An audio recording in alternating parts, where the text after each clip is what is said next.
Hello, good morning, students. Once again, I am before you with the description of fourth lesson of English literature of class 10. My dear, the name of the lesson is from the diary of Anne Frank.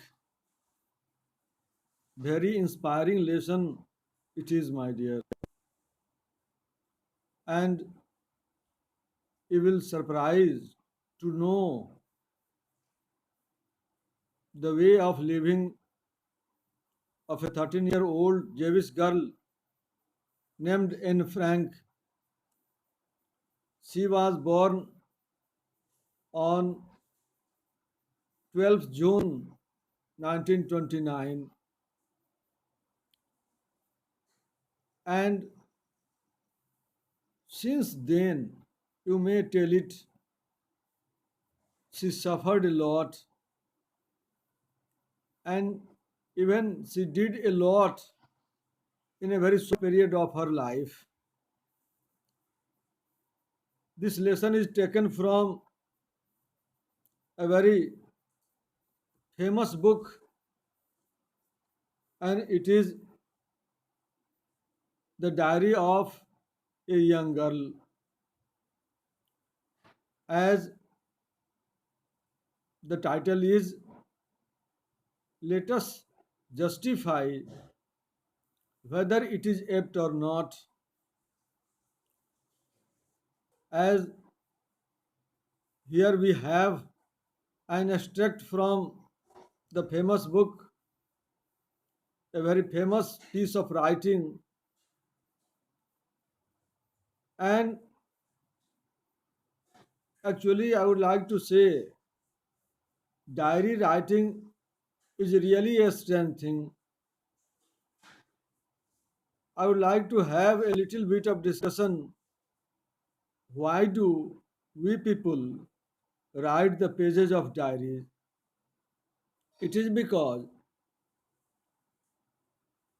we want to express whatsoever we feel, and we are not in position to express before anyone.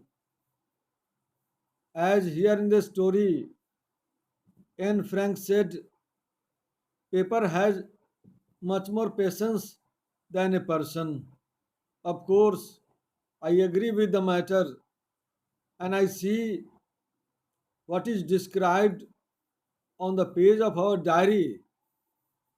It remains silent till others open it and unfurl it for kind understanding. So, I think the title is quite apt and justified. Other thing about the background of the character of Anne Frank. Very frankly, she has described her feelings, her bad days, the migration of her father and mother. She has also described her living along with her grandmother, and in what way her community was being tortured. My dear, we people can imagine only,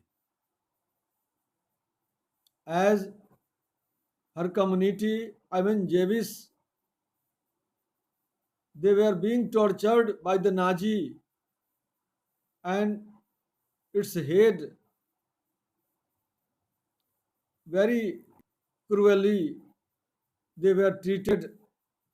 They were kept in a detention center where life was always on a stake. They had no option rather than to bear what was happening with them. In such a situation, you may imagine in what way the girl faced and described very stealthily what she felt. Let us know her family background as she was born on 12 June 1929 at Frankfurt in Germany, and it is very shocking to know she died in 1941. In this very short span of life, she suffered only, and other curious thing of her life was that she was very talkative. So even in her classroom, she was tortured by the teacher, Mr. Kissing. It is another aspect. But before that, we must know her father, Otto Frank, migrated to Holland in 1933, and her mother, Edith Hollander Frank, also migrated along with him, means with her husband, and settled. At that time, Anne Frank was only 4 years old, and she was left to her grandmother to continue.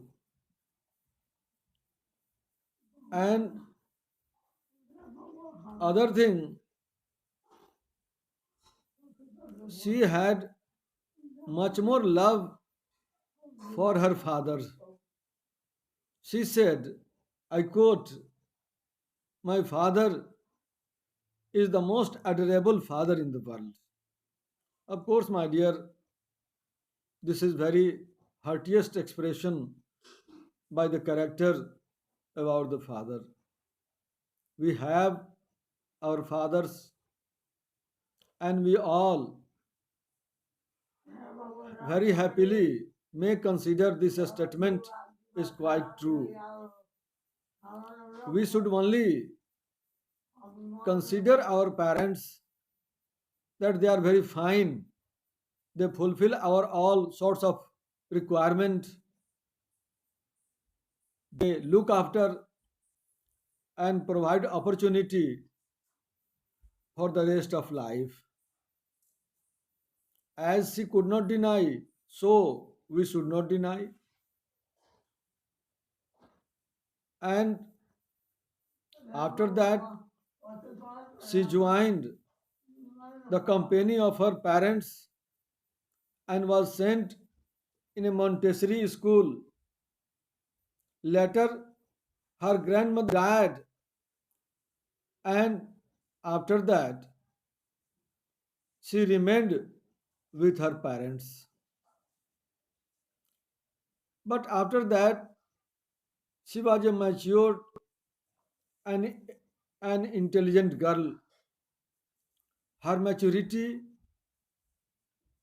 kept her away from danger, and very secretly she expressed her feeling in the page of her diary. She was quite unknown whether the pages of my diary would be read or not.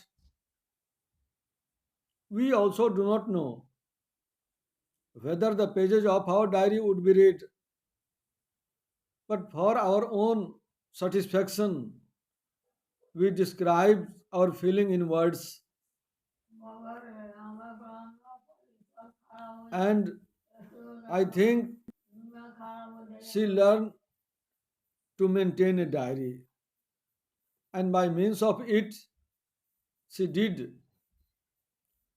In our next discussion, we shall exchange our view about the matter described in her diary. My dear, nowadays, as in my every video lecture, I share about the fear that has come and has settled in our mind. We must keep it away, especially to you all students, because a healthy mind lives in a healthy body. So I would like to advise to stay at home, live fearlessly, and connect yourself for the investment of time you have. Without doing better, we cannot expect for a very bright future. And I think my advice would be followed because we teachers always wish you, bless you, and hope that my students will certainly do better and would become a very good citizen for the nation. So, with these words of consolation, I would like to encourage you once again and would like to see you following you in the course of development in a very constructive way. Thank you.